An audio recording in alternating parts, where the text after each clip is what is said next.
सभी को अपना आशीर्वचन दे। अमित शाह जिंदाबाद, नरेंद्र मोदी जिंदाबाद।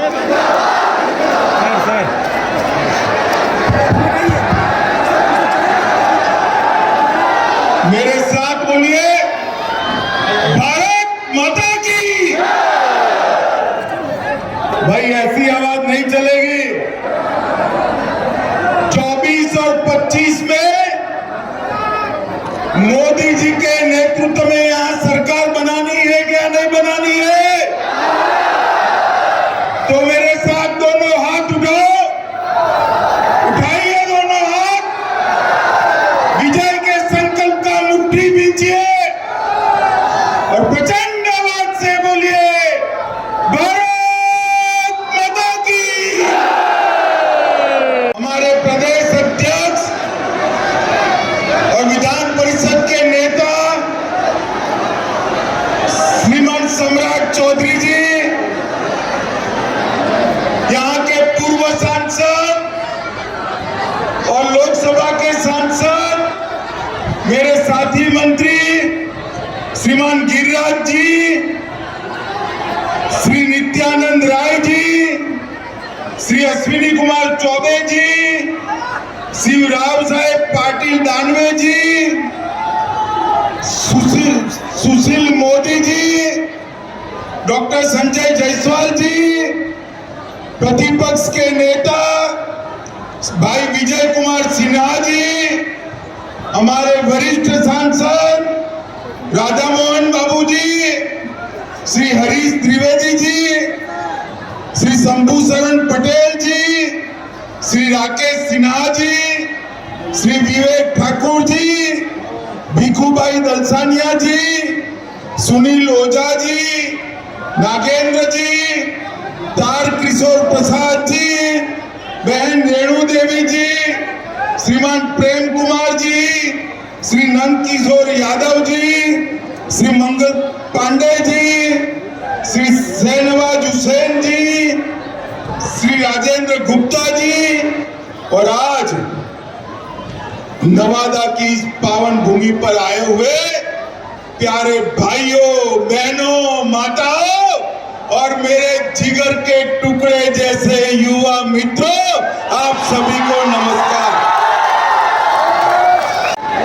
जिस प्रकार से जर्रे जर्रे पर आप लोग दिखाई पड़ते हैं, ये बताता है कि 2024 में फिर से एक बार मोदी जी बिहार में सभी की सभी सीटें जीतने जा रहे हैं।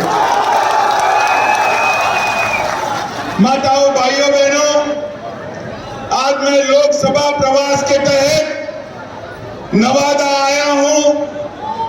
इसके पहले सुबह में जो सासाराम जाना था, महान सम्राट अशोक की जन्म जयंती के निमित्त एक बहुत बड़ा सम्मेलन रखा था, मगर दुर्भाग्यपूर्ण स्थिति हुई। सासाराम में लोग मारे जा रहे हैं, गोलियां चल रही है, टीयर गैस छूट रहे हैं। मैं वहां नहीं जा पाया। मैं सासाराम की जनता का यहीं से क्षमा मांगना चाहता हूं और मैं कहना चाहता हूं, मैं सासाराम जरूर आऊंगा। मेरे अगले दौरे में सासाराम में ही महान सम्राट अशोक की स्मृति में एक सम्मेलन करने का काम हम करेंगे।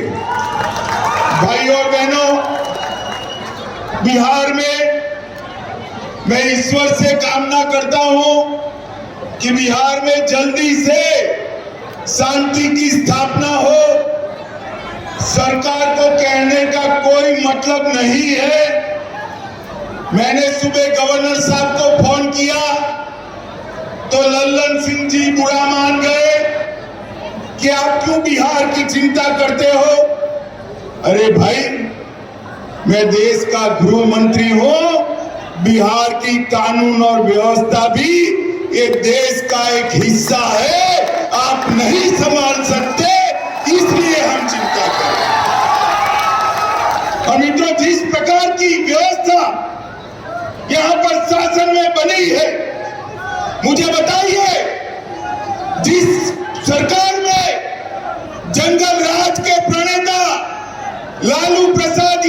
आपकी पार्टी उपस्थित हो, वो सरकार बिहार में शांति ला सकती है क्या? बताइए, ला सकती है? ला सकती है? नीतीश बाबू, सत्ता की भूख ने आपको लालू प्रसाद यादव जी की गोदी में बैठने के लिए मजबूर कर दिया। हमारी कोई मजबूरी नहीं है।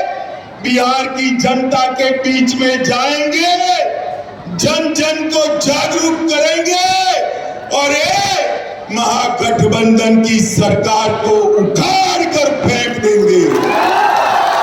मित्रों, मैंने ऐसी स्वार्थी सरकार नहीं जब देखी है।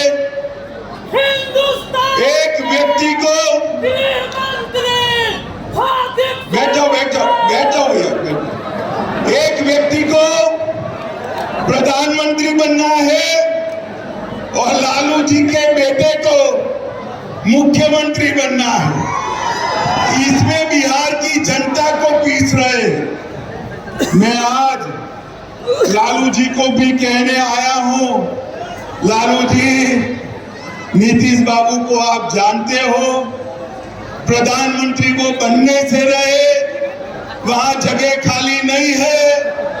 देश की जनता ने तय किया है तीसरी बार भी नरेंद्र मोदी जी प्रधानमंत्री बनने वाले हैं। और अगर मोदी जी प्रधानमंत्री बने तो नीतीश बाबू कभी आपके बेटे को मुख्यमंत्री नहीं बनाएंगे। आप भी गलतफहमी में हो, नीतीश जी भी गलतफहमी में है, मगर बिहार की जनता गलतफहमी में नहीं है। बिहार की जनता स्पष्ट रूप से निर्णय कर बैठी है कि बिहार की 40 सीटों पर नरेंद्र मोदी जी का कमल खिलने वाला है और नवादा में भी नवल कमल खिलने वाला है। भाइयों बहनों, ये सरकार है बुरी नियत की, बुरी नीति की सरकार, बेड़ सरकार, भ्रष्टाचार का बी, अराजकता का ए और दमन का डी, तीन मिलकर ये बेड़ सरकार बनी है। ये पूरी सरकार को उखाड़ कर फेंक देना है। मित्रों, सरकार के सहयोगी जो है वो भी विधायक हर रोज नीतीश बाबू का विरोध कर रहे हैं। वो भी जनता के विरोध का सामना कर रहे हैं। इनके आधे एमपी भाजपा के दरवाजे खटखटा रहे हैं। और मैं पर एक बात स्पष्ट कह देता हूं, किसी के मन में ये संशय हो कि चुनाव के परिणामों के बाद नीतीश बाबू को फिर से भाजपा एनडीए में लेगी, तो मैं बिहार की जनता को स्पष्ट कह देना चाहता हूं और लल्लन बाबू को भी स्पष्ट कहना चाहता हूं, आप लोगों के लिए भाजपा के दरवाजे हमेशा के लिए बंद हो चुके हैं। माताओं, भाइयों, बहनों,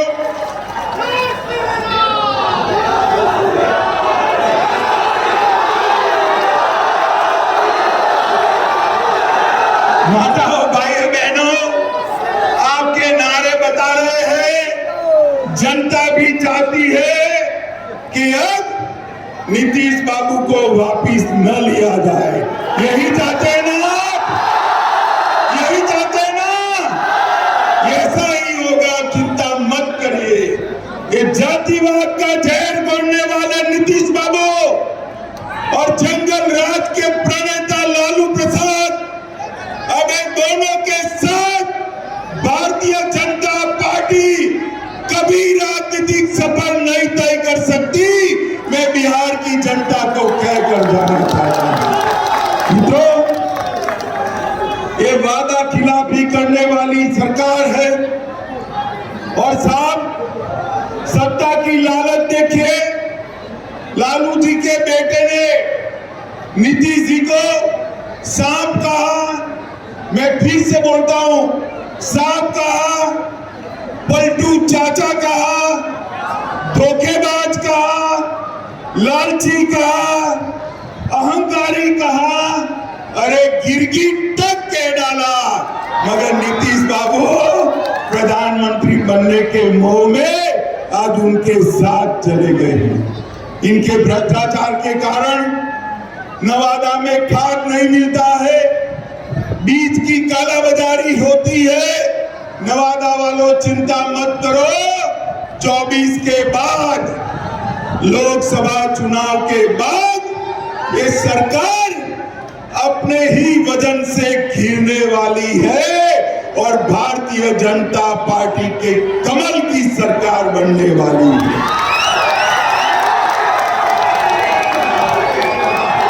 आप जो मोदी मोदी के नारे लगा रहे हो ना, वो मोदी जी ही कालाबाजारी और भ्रष्टाचार से आपको मुक्ति दिलाएंगे। मोदी जी ही बिहार में कानून और व्यवस्था ठीक करेंगे। मित्रों, बिहार के अंदर डेयरी की भी अनेक संभावनाएं पड़ी है।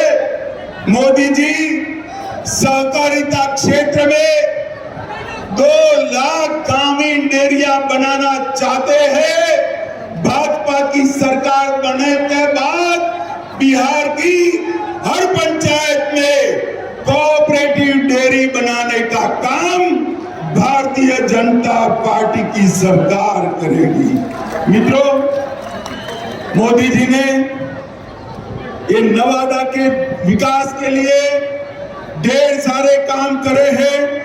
किऊल नवादा गया रेल लाइन 1292 करोड़ में इसका दोहरीकरण और इलेक्ट्रिफिकेशन किया। वारिसलिंगगंज विधानसभा में नया रेलवे ओवरब्रिज बनाया। बख्तियारपुर से रजौली 4 लेन रोड निर्माण कार्य चल रहा है। नवादा से दिल्ली, लो मैं अभी बात कर रहा हूं और आवाज आ गई, नवादा से दिल्ली ट्रेन भी चालू कर दी गई है। नवादा से पावापुरी रेलवे लाइन का सर्वे का काम चालू हो गया है। पावापुरी से नवादा 33 किलोमीटर लंबा रेल खंड बनाने का काम भी इस सर्वे के बाद चालू होगा। इस्लामपुर नटेसर रेलखंड का काम पूरा कर दिया गया है। नवादा के रजौली में बर्रा गांव में सैकड़ों एकड़ बंजर जमीन में प्रधानमंत्री माइक्रो इरिगेशन योजना के तहत 1 ड्रॉप मोर क्रॉप के तहत खेती चालू हुई है। बिहार शरीफ से नवादा के लिए 4 लेन रोड बन चुका है। नवादा के वारिसलीगंज में 132/33 किलोवाट का नया विद्युत सबस्टेशन और ट्रांसमिशन लाइन डाल दिया गया है। नवादा घाट से गमरा तक सड़क निर्माण का काम चालू हो गया है। नवादा के रजौली में 2000 मेगावाट परमाणु क्षमता विद्युत उत्पादन की योजना बन चुकी है।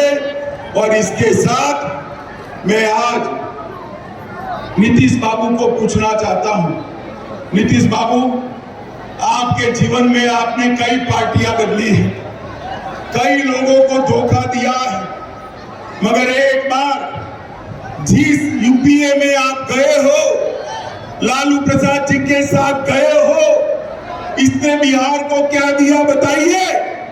2009 से 14 में बिहार को सिर्फ 50,000 करोड़ रुपया केंद्र ने दिया था। कितना दिया था मित्रों? 50,000 करोड़। और 14 से 19 में मोदी जी ने 50,000 से बढ़ाकर 1,09,000 करोड़ बिहार को देने का काम किया। ये मैं बजट के आवंटन की बात करता हूं और कर के निर्धारण में 9 से 14 तक 1,36,000 करोड़ दिया था और मोदी जी ने 14 से 19 में 2,83,453 करोड़ दिया, 2 गुना पैसा ज्यादा दिया।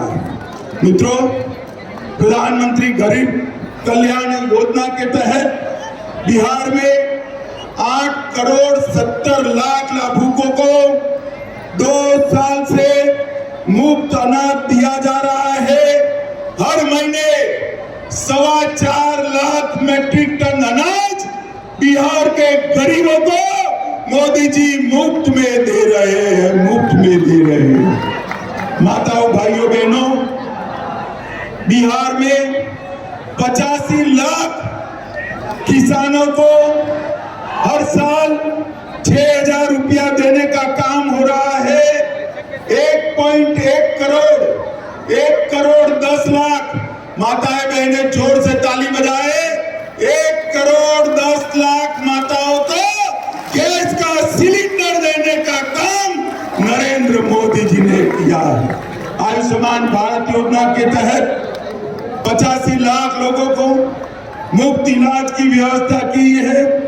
लगभग प्रधानमंत्री आवास योजना के तहत 40 लाख लोगों को आवास देने की योजना बनी है।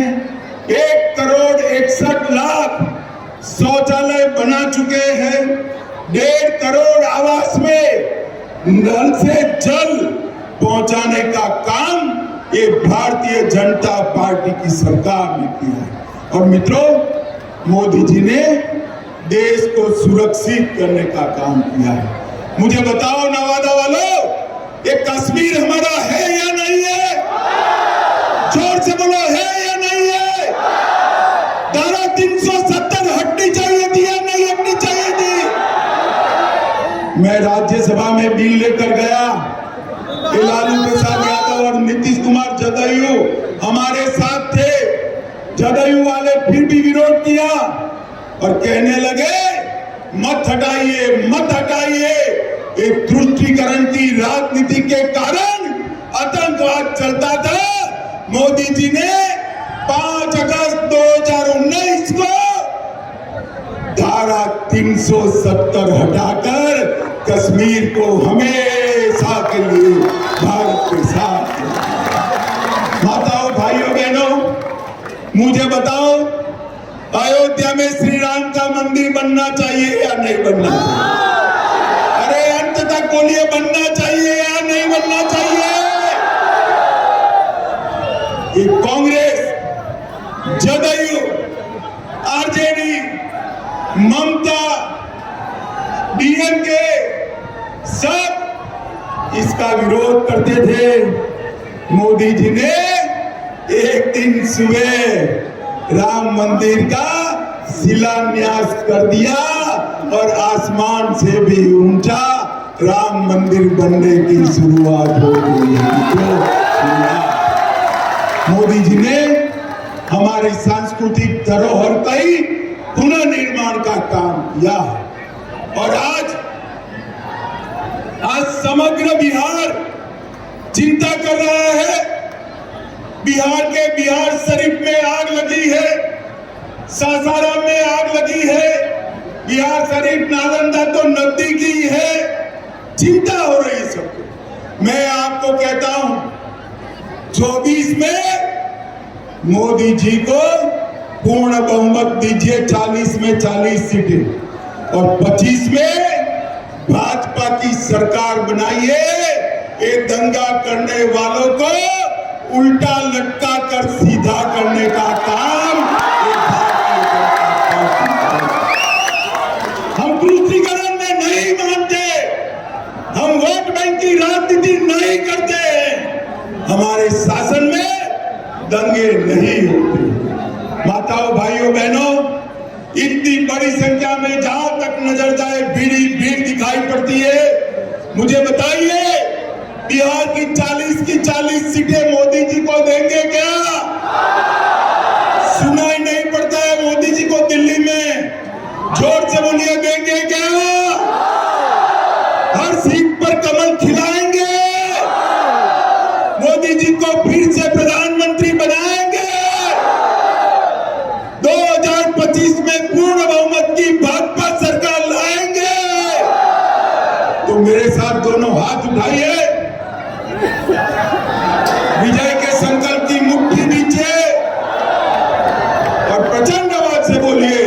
भारत